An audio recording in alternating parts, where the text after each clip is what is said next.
जय हिंद साथियों। स्वागत है आप सबका अपने प्लेटफॉर्म जीएस सारथी अड्डा में।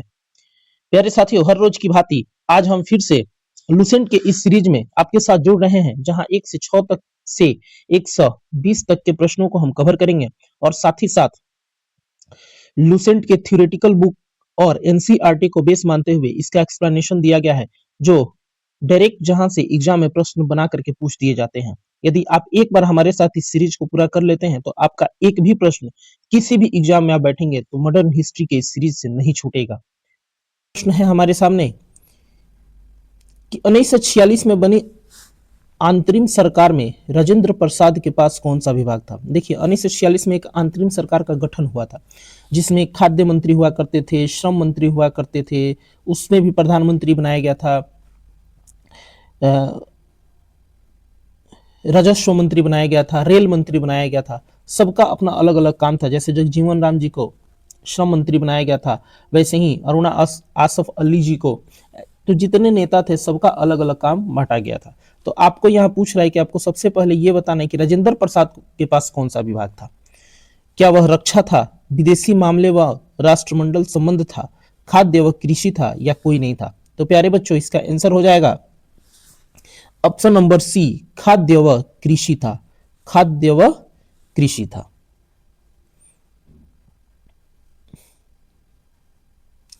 डॉक्टर राजेंद्र प्रसाद 1946 में बनी अंतरिम सरकार के खाद्य एवं कृषि मंत्री यानी minister of agriculture and food थे। इस सरकार में रक्षा विभाग बलदेव सिंह के पास था। यह बात फिर आपको याद रखना है कि रक्षा विभाग किसके पास था, तो बलदेव सिंह के पास था। जबकि विदेश मामले तथा राष्ट्रमंडल संबंध का विभाग जवाहरलाल नेहरू के पास था। उनके साथ आपको दो नाम यहां मिला कि बलदेव सिंह के पास रक्षा मंत्रालय था और राष्ट्रमंडल तथा विदेशी मामले जो भी थे वो सब पंडित जवाहरलाल नेहरू के पास थे। अगले प्रश्नों के पास बढ़ते हैं और अगला प्रश्न है हमारा कि वर्ष 1939 में कांग्रेस को छोड़ने के पश्चात सुभाष चंद्र बोस ने किस दल की स्थापना की थी। बहुत बढ़िया प्रश्न है। जो 1939 की त्रिपुरा अधिवेशन था, जब उसमें से सुभाष चंद्र बोस त्याग दे देते हैं और त्याग करने के बाद वह कौन सी पार्टी की स्थापना करते हैं। 4 ऑप्शन है आपके साथ और आपको बताना है कि कौन सी पार्टी की स्थापना उन्होंने किया। क्या इंडियन फ्रीडम पार्टी की स्थापना की, या आजाद हिंद फौज की स्थापना की, या रिवोल्यूशनरी फ्रंट की स्थापना की, या फॉरवर्ड ब्लॉक की स्थापना की। तो हमने कई बार बात किया है पिछले सेशन में, पिछले क्लास में, कि फॉरवर्ड ब्लॉक की स्थापना किया। और आपको यह भी पता होना चाहिए कि उन्होंने इस्तीफा क्यों दिया। इन सभी बातों पे हमने लंबी चर्चा कर रखी है पहले के सेशन में, लेकिन यहाँ फिर भी ओवरऑल देखते चलेंगे कि इन्होंने पटाभी सीतारमैया को हरा करके 1939 में त्रिपुरी अधिवेशन के अध्यक्ष पद को ग्रहण किया। महात्मा गांधी के कहने पे पटाभी सीतारमैया जी क्या किए थे, अध्यक्ष पद के लिए लड़ाई लड़ रहे थे, वो हार गए। तो महात्मा गांधी जी को लगा कि यह इनकी हार नहीं बल्कि मेरी हार है, और आपसी मतभेद की वजह से सुभाष चंद्र बोस ने इस पद से इस्तीफा दे दिया और फॉरवर्ड ब्लॉक की स्थापना कर ली। इस बात को आपको ध्यान में रखना है। कांग्रेस अध्यक्ष पद से इस्तीफा दे दिया, सुभाष चंद्र बोस ने फॉरवर्ड ब्लॉक नामक राजनीतिक दल बना लिया। अगला प्रश्न है प्यारे बच्चों, एक एक प्रश्न, एक एक लाइन को आपको ध्यान में रखना है, क्योंकि मैं गारंटी के साथ कहता हूं कि यहां से डायरेक्ट प्रश्न बनते हैं और डायरेक्ट आपकी एग्जाम में, चाहे TRE4 हो, AEDO हो, BSc CGL हो, यहां से प्रश्न डायरेक्ट बनेंगे। यदि गांधी युग का प्रश्न आया तो एक भी प्रश्न ऐसा नहीं है जो इससे बाहर बनेगा। यदि आपने सीरीज को कंप्लीट अच्छे से किया है तो आपका पूरा का पूरा प्रश्न यहीं से आएगा। आप इस बात पे विश्वास रखिए, बिलीव रखिए और आगे बढ़िए। अगला प्रश्न है, वर्ष 1946 में गठित अंतरिम सरकार की अध्यक्षता किसने की थी। बहुत बढ़िया प्रश्न है। जो 1946 में अंतरिम सरकार का गठन किया गया था, उसकी अध्यक्षता किसने की थी। राजेंद्र प्रसाद जी ने की थी, जवाहरलाल नेहरू ने किया था, वल्लभ भाई पटेल ने किया था, या सी राज गोपालाचारी ने किया था। प्यारे बच्चों, इसका आंसर हो जाएगा option number B, Jawaharlal Nehru ने किया था। 1946 में गठित अंतरिम कैबिनेट की अध्यक्षता जवाहरलाल नेहरू ने किया था, पंडित जवाहरलाल नेहरू ने किया था। अगला प्रश्न है आपके सामने कि किसने प्रसिद्ध चिटगांव सशस्त्रगार धावे को आयोजित किया था। यानी कि चिटगांव सशस्त्रगार जो धावा था उसका आयोजन किसने किया था, या उसके मुख्य नेता कौन थे? आपको बताना है, लक्ष्मी सहगल जी थी, सूर्य सेन हुआ करते थे, बटुकेश्वर दत्त हुआ करते थे, या जे.एम. सेनगुप्त हुआ करते थे। और यह देखिए कितना रिपीटेड क्वेश्चन है कि यूपीएससी 2001 में पूछा हुआ है, उत्तर प्रदेश पीसीएस मेंस में 2012 में पूछा हुआ है, फिर मध्य प्रदेश पीसीएस 2016 में यह प्रश्न पूछा हुआ है। और इसका आंसर हो जाएगा प्यारे बच्चों option number B, Surya Sen हुआ करते थे। जब भी चिटगांव सशस्त्रगार की बात करें तो एक ही नाम आता है और वह नाम है सूर्य सेन। अब यहाँ से एक एक चीज को हम देखेंगे और बिल्कुल ध्यान से पॉइंट बाय आप नोट करते चलेंगे और हर पॉइंट को आप अपने ध्यान में रखेंगे ताकि एग्जाम में एक भी प्रश्न न छूटे। चिटगांव सशस्त्रगार धावे को मास्टर दा के नाम से प्रसिद्ध थे। कौन? सूर्य सेन। इन्हें मास्टर दा भी कहा जाता था, इन्होंने ही आयोजित किया। सूर्य सेन ने बंगाल में इंडियन रिपब्लिक आर्मी की स्थापना की। बहुत बढ़िया प्रश्न यहां से बन सकता है कि इंडियन रिपब्लिकन आर्मी की स्थापना किसने की थी, IRA की स्थापना किसने की थी? तो एक नाम आएगा और वह नाम है वही चिटगांव सशस्त्रगार धावे के मास्टरमाइंड सूर्य सेन, जिन्होंने बंगाल में इंडियन रिपब्लिकन आर्मी की स्थापना की। क्वेश्चन ऐसे भी बन सकता है कि इंडियन रिपब्लिकन आर्मी की स्थापना सूर्य सेन द्वारा किया गया, वह स्थापना कहाँ किया गया था या किस जगह किया गया था? तो आपको यह भी याद होना चाहिए कि बंगाल में किया गया था। इसके सदस्यों में अनंत सिंह सदस्य भी याद होने चाहिए, क्योंकि आजकल के प्रश्न में पूछ रहा है कि चिटगांव सशस्त्रगार धावे से कौन संबंधित नहीं है। तो जब संबंधित याद रहेगा तो आप उसको छांट लेंगे, जो नहीं होगा वो नहीं होगा। तो इनके सदस्य में कौन कौन थे? तो अनंत सिंह जी थे, अंबिका चक्रवर्ती जी थे, लोकीनाथ जी थे, प्रीति लता बड़ेदार भी, गणेश घोष, कल्पना दत्त, आनंद गुप्त तथा टिगराबल, ये इतने लोग इसमें प्रमुख थे। क्वेश्चन डायरेक्ट बनेगा, निम्न में से कौन सा चिटगांव सशस्त्रगार धावे से संबंधित नहीं है? उसमें आपको सूर्य सेन दे देंगे, अनंत सिंह दे देंगे, अंबिका चक्रवर्ती दे सकता है और लास्ट में कोई एक ऐसा नाम दे सकता है जो इसका न हो। तो जब आपका इसके मुख्य सदस्य याद रहेंगे तो आप आसानी से एलिमिनेट कर पाएंगे और आपका प्रश्न सही होगा। अब आगे बढ़ते हैं कि 18 अप्रैल 1930 को सूर्य सेन ने अंग्रेजों के विरुद्ध युद्ध की घोषणा की। कब हुआ था? तो 18 अप्रैल 1930 में हुआ था। सूर्य सेन के नेतृत्व में IRA यानी कि इंडियन रिपब्लिकन आर्मी ने के सदस्यों ने चिटगांव सशस्त्रगार पर आक्रमण कर दिया और हथियारों पर कब्जा कर लिया। तो यह किस लिए हुआ था? तो हथियार लूटने के लिए हुआ था। हथियार लूटने के लिए यह हमला हुआ था, यह धावा हुआ था।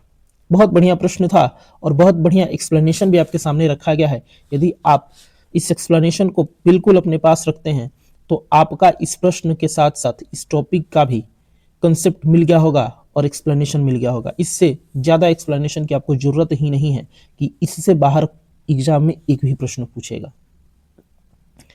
अगला प्रश्न है प्यारे बच्चों कि हंटर आयोग की नियुक्ति की गई थी। बहुत बढ़िया प्रश्न है। हंटर आयोग की नियुक्ति किस वजह से की गई थी? 4 ऑप्शन आपके सामने है और इसमें से आपको ढूंढना है कि वह कौन सा ऐसा कांड है या घटना है जिसके बाद हंटर आयोग की नियुक्ति की गई थी। क्या काल कोठरी घटना के बाद की गई थी, या जलियांवाला बाग हत्याकांड के बाद की गई थी, या 1857 के विद्रोह के बाद की गई थी, या बंगाल के विभाजन के बाद की गई थी? तो प्यारे बच्चों इसका आंसर होगा जलियांवाला बाग हत्याकांड के बाद की गई थी।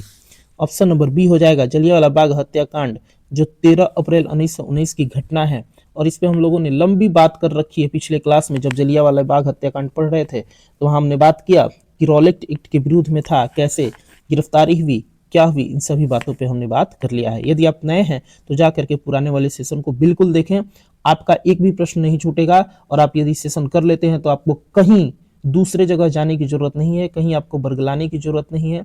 आप बिल्कुल शांति से इस एक एक प्रश्न को करिए जितना मैं करा रहा हूं। आपका एक भी प्रश्न बीपीएससी तैयारी 4 में 8 के 8 प्रश्न आपके यहीं से आएंगे। 8 के 8 प्रश्न यहीं से आएंगे। ईडीओ में जितने प्रश्न होंगे सभी के सभी प्रश्न इसी मॉडर्न हिस्ट्री के सीरीज से आएंगे। आप यदि पूरा कर लेते हैं तो एक भी प्रश्न आपका नहीं छूटेगा। तो प्यारे बच्चों आपको एक और बात बताना है कि 1857 के विद्रोह का जब दमन हो जाता है तो उसके बाद किस आयोग की गठन की जाती है? बहुत बढ़िया प्रश्न है। यह हम लोगों ने 1857 की क्रांति का जब कर रहे थे प्रश्न तब हमने किया था। तो आपको बस बताना है कि आपको याद है या नहीं। कमेंट बॉक्स में लिखना है कि इसके लिए कौन से आयोग का नियुक्ति किया गया था। एक्सप्लेनेशन में देख लेंगे और ध्यान रखेंगे कि हंटर आयोग की नियुक्ति 1919 में जलियांवाला बाग हत्याकांड के बाद की गई थी। 1919, यह 13 अप्रैल 1919 की घटना थी, जलियांवाला बाग हत्याकांड। 13 अप्रैल, डेट याद रखना, डायरेक्ट डेट पूछ लेता है, जिसमें ब्रिटिश सैनिकों ने भारतीय नागरिकों पर गोली चलाई थी और इस आयोग का उद्देश्य इस घटना की जांच करना और दोषियों को दंडित करना था। बहुत बढ़िया कि जिसने गोली चलाई निहत्थों भारतीयों पे, उसे दंडित किया जाए। लेकिन होता यह है कि जब वहां इसका रिपोर्ट जाता है तो बताया जाता है कि जनरल ओडायर ने सही काम किया और उसे सोने के तलवार से सम्मानित किया जाता है। सोने की तलवार से सम्मानित किया जाता है। कहाँ? ब्रिटेन में। आप सोच सकते हैं कि किस लेवल का परेशानी हमारे देशवासी सह रहे होंगे या किस लेवल की प्रताड़ना से हमारा पूरा देश गुजर रहा होगा। अगला प्रश्न है प्यारे बच्चों कि भारत के विभाजन का वाल्कन प्लान उपज था। बहुत बढ़िया प्रश्न है, आपको बताना है। पीसीएस 2000 का प्रश्न है कि भारत के विभाजन का वाल्कन प्लान किसके दिमाग का उपज था? किसने वाल्कन प्लान का सिद्धांत प्रतिपादित करने के लिए कहा था? क्या डब्ल्यू चर्चिल के मस्तिष्क का था, एम.ए. जिन्ना के मस्तिष्क का था, लॉर्ड माउंटबेटन के मस्तिष्क का था या बीपी मेमन के मस्तिष्क का था? तो भारत आजाद हुआ था लॉर्ड माउंटबेटन योजना के तहत और इनके ही दिमाग की उपज थी बाल्कन प्लान। अब देखेंगे बाल्कन प्लान क्या है। यहाँ हमारा बाल्कन प्लान कंप्लीट हो जाएगा। इसीलिए मैं बोलता हूँ कि कंसेप्ट क्लियर तो रिजल्ट क्लियर, और आपका एक्सप्लेनेशन ऐसे तैयार किया गया है कि आपका कंसेप्ट क्लियर हो ही जाएगा। लॉर्ड माउंटबेटन ने कैबिनेट मिशन की असफलता के बाद 4 मार्च और 6 मई के, जब कैबिनेट मिशन क्या हो जाता है, असफल हो जाता है, तो 4 मार्च और 6 मई के बीच भारतीय नेताओं के साथ साक्षात्कार की तीव्र श्रृंखला के बाद माउंटेन ने तय किया कि कैबिनेट मिशन की रूपरेखा अव्यवहारिक हो चुकी है। उन्होंने कहा कि जो कैबिनेट मिशन चल रहा है इसकी रूपरेखा अव्यवहारिक हो चुकी है, यह असफल हो चुकी है। तब उन्होंने एक वैकल्पिक योजना बनाई, इसका विकल्प बनाया और उसका नाम बाल्कन प्लान दिया कि चलो। तो यहां से एक बहुत बढ़िया प्रश्न बन सकता है, एग्जामिनर बहुत बढ़िया प्रश्न बना सकता है कि बाल्कन प्लान किस प्लान की वैकल्पिक योजना थी। एक प्रश्न और बन सकता है। प्रश्न बनाने का काम एग्जामिनर का है। यदि आपका कंसेप्ट क्लियर है तो आप रिजल्ट क्लियर जरूर करोगे और आपका प्रश्न नहीं छूटेगा। आप यही देखो कि क्वेश्चन ऐसे भी बनाया जा सकता है कि जो लॉर्ड माउंटेन द्वारा बाल्कन प्लान निम्न में से किस प्लान का वैकल्पिक योजना था। ठीक है, इसमें विभिन्न प्रांतों को सत्ता हस्तांतरित करने की बात थी। ठीक है, जब ये बाल्कन प्लान बना इसमें कहा गया कि विभिन्न प्रांतों की सत्ता को क्या कर दिया जाए, हस्तांतरण कर दी जाए। लेकिन नेहरू आदि नेताओं ने इस योजना को त्याग दिया। नेहरू जी और उनके साथ अन्य जो नेता थे उन्होंने कहा कि नहीं, यह योजना हम आगे नहीं बढ़ने देंगे, हम इससे सहमत नहीं है। बाल्कन प्लान क्लियर हो गया होगा। अगला प्रश्न है प्यारे बच्चों कि किस भारतीय राष्ट्रवादी नेता ने जर्मनी और ब्रिटेन के बीच युद्ध को ऐसे ईश्वर प्रदत्त अवसर के रूप में देखा जिसमें भारतीयों को उस स्थिति को अपने हित में लाभ उठाने का मौका मिला। यानी कि 4 नाम आपके सामने हैं और इन 4 में से एक व्यक्ति होगा, और वह कौन सा व्यक्ति है जिसको ऐसा लगा कि जब जर्मनी और ब्रिटेन के बीच युद्ध हो रहा है, ये हमारे लिए एक अवसर है, एक बेहतर विकल्प है कि यहाँ हम ब्रिटेन के साथ अपनी लड़ाई, अपनी आंदोलन को और तेज कर सकते हैं और उसे हानि पहुंचा सकते हैं। तो वह व्यक्ति है सुभाष चंद्र बोस। इससे अंग्रेजों की रूह कांपती थी। इस व्यक्ति से अंग्रेजों की रूह कांपती थी। उस समय का यह नौजवान था जो अपने हेलीकॉप्टर से चला करता था, अपनी खुद की हवाई जहाज से चला करता था और अंग्रेजों के नाक में दम कर रखा था। अंग्रेज की सांसें फूलती थी इस नेताजी सुभाष चंद्र बोस से। द्वितीय विश्व युद्ध के समय सुभाष चंद्र बोस का कहना था कि इस अवसर का लाभ उठाकर भारत को स्वतंत्र कराया जा सकता है, क्योंकि इस समय ब्रिटेन युद्ध में फंसा हुआ है। वह ब्रिटेन पे किसी भी प्रकार के संकट को भारत के लिए वरदान मानते थे। बहुत बढ़िया, वो क्या मानते थे कि किसी भी प्रकार का यदि ब्रिटेन पे संकट है तो भारत के लिए यह वरदान से कम नहीं है। अगला प्रश्न है प्यारे बच्चों कि किसने कहा था मेरी पीठ पर किए जाने वाली प्रहार ब्रिटिश साम्राज्य के ताबूत में एक कील सीधोगे। चलिए, थोड़ा सा इस बात को घुमा दिया है और हमने जब साइमन कमीशन पे बात कर रहे थे तभी हमने बताया था कि जब सैंडर्स ने उनके सर पे लाठी से प्रहार किया, जब उनकी मृत्यु हो गई तो प्रहार के बाद उन्होंने उसी समय कहा कि मेरे सर पे पड़ी हुई एक एक लाठी की चोट अंग्रेजों के ताबूत की कील होगी। तो इसको ऐसे आप वर्ड्स को इधर उधर किया जा सकता है, लेकिन मतलब यही है कि किसने कहा था कि ताबूत का कील होगा, तो एक ही नाम आएगा और वह नाम होगा लाला लाजपत राय, जिन्हें पंजाब केसरी भी कहा जाता था। लाला लाजपत राय, जिन्हें पंजाब केसरी भी कहा जाता था। यदि अभी तक आप इस चैनल को लाइक शेयर सब्सक्राइब नहीं किया है, या फिर आप नए हैं, तो सबसे पहले चैनल को लाइक शेयर सब्सक्राइब करें, ताकि सबसे पहले नोटिफिकेशन आपके पास पहुंचे और आप अपनी सफलता को सुनिश्चित कर सकें हमारे साथ, जीएस सारथी अड्डा के साथ। 1919 के अधिनियम के प्रावधानों की समीक्षा हेतु 1927 में साइमन कमीशन की नियुक्ति की गई थी। यह भी प्रश्न बना था कि किसकी समीक्षा के लिए की गई थी, तो 1919 की समीक्षा के लिए 1927 में साइमन कमीशन की नियुक्ति की गई थी। कहाँ की गई थी, तो लंदन में की गई थी। इस बात पे हम लोगों ने चर्चा पिछले क्लास में कर लिया है। भारतीयों ने साइमन कमीशन का विरोध इसलिए किया क्योंकि इस कमीशन में एक भी भारतीय नहीं था। बहुत बढ़िया, इस कमीशन में एक भी भारतीय नहीं था, इस वजह से इसका विरोध किया गया और साइमन गो बैक के नारे लगाए गए। जब साइमन कमीशन 3 फरवरी 1928 को भारत पहुंचा, डायरेक्ट क्वेश्चन पूछ लिया लेता है कि भारत कब पहुंचा, तो 3 फरवरी 1928 को भारत पहुंचा। तो भारतीयों ने व्यापक पैमाने पर इसका विरोध किया। जब कमीशन लाहौर पहुंचा तो वहां लाला लाजपत राय के नेतृत्व में विरोध प्रदर्शन किया गया और प्रदर्शनकारियों पर लाठीचार्ज के दौरान लाला जी को काफी चोटें आई। इस दमन पर लाला लाजपत राय ने कहा था, मेरे शरीर पे पड़ी एक एक लाठी ब्रिटिश साम्राज्य के ताबूत की कील सीध होगी। और याद रखना है कि इनके सर पे जो लाठी था वह किसके द्वारा पड़ा था, तो वह एक नाम आता है और वह नाम है सैंडर्स। आपको याद रखना है, सैंडर्स आता है, सैंडर्स आता है। सैंडर्स ने ही इनके सर पे लाठी मारी थी और फिर इसका बदला लेने के लिए सैंडर्स को भगत सिंह, सुखदेव, राजगुरु और अन्य भी इनके मित्र होते हैं, जिनके द्वारा इसे मार दिया जाता है। अगला प्रश्न है प्यारे बच्चों हमारा, निम्नलिखित में से किसके कारण सार्वजनिक रोष की लहर उभरी, जिसके फलस्वरूप जलियांवाला बाग में ब्रिटिश द्वारा जनसंहार की घटना दी गई। यानी कि 4 ऑप्शन है आपके साथ और बताना है कि किसके वजह से जलियांवाला बाग हत्याकांड हुआ था, किसके विरोध में लोग जलियांवाले बाग में बैठे हुए थे और सभा लगाए हुए थे, यह घटना घटित हुई। दी आर्म्स एक्ट के लिए, दी रिपब्लिक सेफ्टी एक्ट के लिए, दी रॉलेट एक्ट के लिए, दी वर्नाकुलर प्रेस एक्ट के लिए। तो प्यारे बच्चों इसका आंसर हो जाएगा रॉलेट एक्ट के लिए, जिसे काला कानून भी कहा जाता था। रॉलेट एक्ट के लिए, जिसे काला कानून भी कहा जाता था, और यह 1919 की घटना है। इसी के लिए लोगों ने सभा लगाया हुआ था।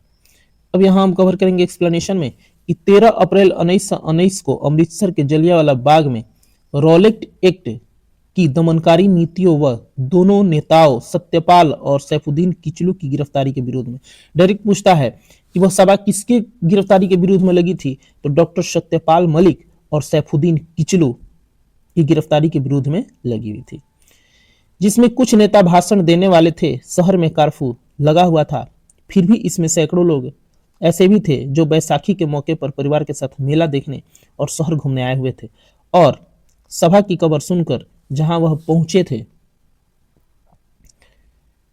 और सभा की खबर सुनकर वहां पहुंचे थे, तभी जनरल ओडायर को इन्फॉर्म कर दिया जाता है कि शहर में कर्फ्यू लगा हुआ है और वहां लोग आपके प्रति, आपके खिलाफ नारेबाजी कर रहे हैं और एक बड़ा प्लान कर रहे हैं। जनरल ओडायर आता है, न सोचता है न समझता है, सीधा गोलियां चलाता है और कई परिवार, कई भारतीय छोटे छोटे बच्चे गोद में लिए हुए बच्चों की मां की मृत्यु हो जाती है। और यह जनसंहार था जिसने भारत की रूह को कपा दिया, जिसने भारत की आत्मा को कपा दिया और पूरा भारत कांप उठा और भारत के हर एक शख्स और पूरे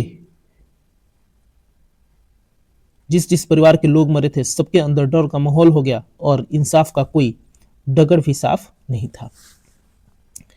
अगला प्रश्न है प्यारे बच्चों हमारा, पुस्तक the story of the integration of the Indian states किसने लिखा है। बहुत बढ़िया प्रश्न है कि आपको बताना है कि किसने लिखा है। BN राव जी ने लिखा है, सी राजगोपालाचारी ने लिखा है, कृष्ण मेमन ने लिखा है या BP मेमन ने लिखा है। तो इसका आंसर हो जाएगा प्यारे बच्चों option number D, BP Memon ने लिखा है, BP मेमन ने लिखा है। अब यहां से थोड़ा सा मेन पॉइंट को मैं कवर कर दूंगा। The story of the integration of the Indian states BP Memon ने लिखा है। राव बहादुर बोपल्ला पंगुनिया मेमन, इनका पूरा नाम था राव बहादुर बपन्ना पंगुनिया मेनन। इनका जन्म 30 सितंबर 1893 को हुआ। 31 दिसंबर 1965 की इनकी मृत्यु हो गई। एक भारतीय प्रशासनिक सेवक थे जो भारत के अंतिम 3 वायसरायों के संवैधानिक सलाहकार भी रहे। बहुत बढ़िया, आपको याद रखना है, भारत के अंतिम 3 जो वायसराय थे उनके संवैधानिक सलाहकार एवं राजनीतिक सुधार आयुक्त भी ये थे। भारत के विभाजन के काल में तथा उसके बाद भारत के राजनीतिक एकीकरण में इनकी महती भूमिका रही। बाद में वे स्वतंत्रता पार्टी के सदस्य बन गए थे। अगला प्रश्न है प्यारे बच्चों कि 1916 में पुनः समझौता के साथ किसका सीधा संबंध है? 1932 में 1916 गलती से बोल दिए थे हम। 1932 में पुनः समझौता के साथ किसका सीधा संबंध था आपको बताना है। तो हमें पता है कि 1932 में जो पुनः समझौता हुआ था यह महात्मा गांधी और बी.आर. अम्बेडकर के बीच में हुआ था और दलितों के लिए सीटें आरक्षित कर दी गई थी। तो किसके लिए हुआ था? यह भारतीय महिला के लिए था, भारतीय मजदूर वर्ग के लिए था, भारतीय कृषक वर्ग के लिए था, या भारतीय दलित वर्ग के लिए था? तो दलित वर्ग के लिए था। किन के बीच की समझौता थी? तो महात्मा गांधी और बी.आर. अम्बेडकर के बीच थी। और आपको ये भी याद रखना है कि इस पे 148 सीट पे बात हुई और 148 सीट को आरक्षित कर दिया गया। एक्सप्लेनेशन में देखेंगे पूना पैक्ट अथवा पुनः समझौता भीमराव अम्बेडकर। बहुत बढ़िया, यहाँ आ ही गया। मैंने हर एक लाइन को जो प्रश्न एग्जाम में बन सकते हैं जहां से उसको मैंने कवर कर दिया है। किन के बीच हुआ था? तो भीमराव अम्बेडकर एवं महात्मा गांधी जी के बीच में हुआ था। मध्य पुणे की यरवदा सेंट्रल जेल 24 सितंबर, मैंने जेल को भी कवर किया है कि किस जेल में हुआ था। यह यरवदा सेंट्रल जेल में 24 सितंबर 1932 को हुआ था। अब एग्जामिनर कहां से प्रश्न बनाएगा? बनाए ना भाई, जहां से बनाना है। अब पूछेगा कि जगह बताइए जहां हुआ था, एग्जैक्ट लोकेशन बताइए। तो चलिए पुणे में कहां हुआ था? तो यरवदा जेल में हुआ था। करने दो एग्जामिनर को अपना क्वेश्चन सेट, हम यहां रेडी बैठे हैं, आपको बिल्कुल टेंशन लेने की जरूरत नहीं है। अंग्रेजी सरकार ने इस समझौते को सांप्रदायिक अधिनिर्णय या कम्युनल अवार्ड में संशोधन के रूप में अनुमोदित प्रदान की। सांप्रदायिक अधिनिर्णय या कम्युनल अवार्ड में संशोधन के लिए अनुमोदित किसके द्वारा किया गया था? अंग्रेजों द्वारा। अगला प्रश्न है प्यारे बच्चों कि भारतीय स्वतंत्रता संघर्ष के दौरान निम्नलिखित में से किसने फ्री इंडियन लीजन नामक सेना बनाई? बहुत बढ़िया प्रश्न है। फ्री इंडियन लीजन नामक सेना किसके द्वारा बनाई गई थी? लाला हरदयाल जी के द्वारा बनाई गई थी, रास बिहारी बोस, सुभाष चंद्र बोस या वी.डी. सावरकर? एक ही नाम आता है जब भी सेना की बात कही जाती है। फॉरवर्ड ब्लॉक की बात कहें, आजाद हिंद फौज की बात कहें या फ्री इंडियन लीजन की बात कहें, वो शेर है हमारा सुभाष चंद्र बोस, जिनसे अंग्रेजों की रूह कांपती थी। एक्सप्लेनेशन में हम देखेंगे फ्री इंडियन लीजन की स्थापना सुभाष चंद्र बोस ने की थी। सुभाष चंद्र बोस ने की थी। एक एक लाइन को, एक एक पॉइंट को आपको याद रखना है। कंप्लीटली एग्जाम में यहां से प्रश्न बनेंगे ही बनेंगे। जो भारतीय स्वतंत्रता के लिए एक सशस्त्र बल था, इसका उद्देश्य भारतीय सेना को संगठित करना और ब्रिटिश साम्राज्य के खिलाफ लड़ाई करना था। भारतीय सेना को संगठित करना और ब्रिटिश साम्राज्य के खिलाफ लड़ाई करना इसका मुख्य उद्देश्य था। प्यारे बच्चों, अगला प्रश्न आपके सामने है कि गांधी जी के निम्नलिखित अनुयायियों में से कौन पेशे से एक शिक्षक थे? बहुत बढ़िया, यानी कि गांधी जी के जो अनुयायी हुआ करते थे, जो दोस्त थे, जो उनके सहपाठी थे, उनमें से इन चारों में से वह कौन है जो शिक्षक हुआ करते थे? एम.एन. सिन्हा जी थे, ब्रिज किशोर प्रसाद जी थे, जे.बी. कृपलानी जी थे या राजेंद्र प्रसाद जी थे? तो इसका आंसर हो जाएगा प्यारे बच्चों, जे.बी. कृपलानी जी हुआ करते थे। जी.बी. कृपलानी का पूरा नाम भी आपको याद रखना है, कभी कभी पूछ लेता है, कई जगह किसी जैसे बी.डी. सावरकर का पूरा नाम पूछा हुआ है, ठीक है। वैसे ही स्वामी विवेकानंद का पूछा हुआ था। तो आपको याद रखना है जीवट राम भगवान दास कृपलानी, इनका जन्म 1888 में 11 नवंबर को हुआ था और 19 मार्च 1982 को इनकी मृत्यु हो गई। भारत के स्वतंत्रता संग्राम के सेनानी भी थे, गांधीवादी समाजवादी भी थे, पर्यावरणवादी तथा राजनेता भी थे। ठीक है, अगले प्रश्न की तरफ बढ़ते हैं कि वर्ष 1928 में Hindustan socialist Republican association HSRA की स्थापना कहाँ हुई? थोड़ा सा इससे पहले आपको ध्यान में रखना है, HSRA से पहले आता है HRA और HRA जो 1924 में जिसकी स्थापना चंद्रशेखर आजाद ने की थी, इसी को बदल करके जब 1925 में काकोरी ट्रेन डकैती होती है, एचआरए के लोग पकड़े जाते हैं, तो इसका ही फिर पूरा नाम बदल करके HSRA 1928 में कर दिया गया। 1928 में HSRA कर दिया गया। HRA को ही बदल के HSRA किया गया 1928 में। और इसका जब भी पूछे HRA तो चंद्रशेखर आजाद जी होंगे, और इसका पूछे तो भगत सिंह जी होंगे। भगत सिंह जी आपको याद रखना है। और इसका चंद्रशेखर आजाद जी हुआ करते थे। बढ़ते हैं हम। अब यहां पूछा हुआ है कि स्थापना कहां हुई थी। बहुत बढ़िया प्रश्न है कि स्थापना कहां हुई थी, आपको बताना है। तो स्थापना दिल्ली में हुई थी प्यारे बच्चों, स्थापना दिल्ली में हुई थी। इसका आंसर हो जाएगा ऑप्शन नंबर बी। और एक्सप्लेनेशन में हम देखेंगे, चीजों को नोट करते हुए चलेंगे। हिंदुस्तान सोशलिस्ट रिपब्लिकन एसोसिएशन, मतलब कि जैसे सोशलिस्ट जुड़ेगा तो HSRA हो जाएगा। स्वतंत्रता के लिए सशस्त्र संघर्ष के माध्यम से ब्रिटिश राज को समाप्त करने के उद्देश्य को लेकर के गठित एक क्रांतिकारी संगठन था। 1928 तक इसे हिंदुस्तान रिपब्लिकन एसोसिएशन यानी कि 1928 तक HRA के नाम से जाना जाता था, और फिर 1928 से इसे HSRA भगत सिंह के द्वारा कर दिया गया था। इन सभी बातों पे हमने चर्चा कर लिया है। एक एक लाइन, एक एक पॉइंट को आपको ध्यान में रखना है। और अगला प्रश्न है प्यारे बच्चों, आज का आखिरी प्रश्न। और यदि आपको सेशन बेहतर लग रहा होगा, आपको बिलीव होगा जीएस सारथी अड्डा के इस सेशन पे, जीएस सारथी अड्डा और अपने आशीष सर पे, तो आप सेशन में बने रहें और चैनल को लाइक शेयर सब्सक्राइब जरूर करें। जलियांवाला बाग के प्रदर्शन के लिए क्यों लोग जमा हुए थे? बहुत बढ़िया प्रश्न है। आपको बताना है, बीपीएससी 2008 का प्रश्न है। और आपको बताना है कि जो जलियांवाला बाग की घटना हुई थी 13 अप्रैल 1919 को, तो वहां लोग या प्रदर्शनकारी क्यों जमा हुए थे? इन 4 ऑप्शन में से यदि आपका कंसेप्ट क्लियर नहीं होगा तो आपका ये प्रश्न नहीं बनेगा। आप रटते रह जाइएगा, एक एक वन लाइनर प्रश्न पढ़ते रह जाइएगा। अब ऐसे प्रश्न आपको यदि बनाना है, समझना है, तो आपका कंसेप्ट क्लियर होना ही चाहिए। ऑप्शन ए है कि गांधी जी और लाला लाजपत राय जी की गिरफ्तारी के प्रति विरोध का प्रदर्शन करने के लिए, किचलू और सत्यपाल के बंदी बनाए जाने के विरोध में प्रदर्शन करने के लिए, बैसाखी की प्रार्थना के लिए, पंजाब सरकार के अमानवीय कार्यकलापों के प्रति विरोध प्रकट करने के लिए। तो हमने बताया था कि डॉक्टर किचलू और डॉक्टर शैफुद्दीन किचलू और डॉक्टर सत्यपाल मलिक की गिरफ्तारी कर ली गई थी। और गिरफ्तारी इसलिए कर ली गई थी क्योंकि इन्होंने रॉलेट एक्ट, जो काला कानून था, उसका विरोध कर रहे थे ये लोग। और इनकी गिरफ्तारी को लेकर के और लोग भी नाराज हो गए, और लोग उस दिन जनसभा लगा रहे थे। कुछ जो नेता थे वो भाषण देने वाले थे, तभी यह घटना घटित होती है। और इन सभी बातों पे हमने चर्चा पहले ही कर लिया है। यदि आप नए हैं तो जाएं पुराने वाले वीडियो को देखें, पुराने वाले सेशन को देखें, आपका एक भी प्रश्न नहीं छूटेगा। एक्सप्लेनेशन 13 अप्रैल 1919, ये डेट के साथ याद रखना है क्योंकि डेट के साथ पूछ लेता है। 13 अप्रैल 1919 के अमृतसर के जलियांवाला बाग में रॉलेट एक्ट, अंग्रेज की दमनकारी नीति व 2 नेताओं सत्यपाल और सैफुद्दीन किचलू की गिरफ्तारी के विरुद्ध में एक सभा रखी गई थी। बहुत बढ़िया। कहाँ रखी गई थी? तो जलियांवाला बाग में। यह कहाँ है? तो अमृतसर में है। किसके खिलाफ? तो रॉलेट एक्ट के खिलाफ। और यदि पूछ दे कि किसके खिलाफ में, यदि एक्ट न दे करके व्यक्ति का नाम दे, तो 2 नाम आपको याद रखना है, सैफुद्दीन किचलू और सत्यपाल मलिक।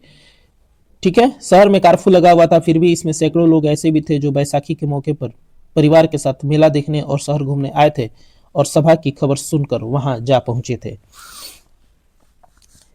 तो प्यारे बच्चों, आज का सेशन हमारा यहीं समाप्त होता है और उम्मीद है कि आपको यह सेशन बेहतर लगा होगा और आपको इस जीएस सारथी अड्डा के इस सीरीज में और इस सीरीज पर आपको बिलीव होगा। यदि आपका कंसेप्ट क्लियर है तो आपका भी पताखा ऐसे ही फहराएगा और रिजल्ट क्लियर हो जाएगा।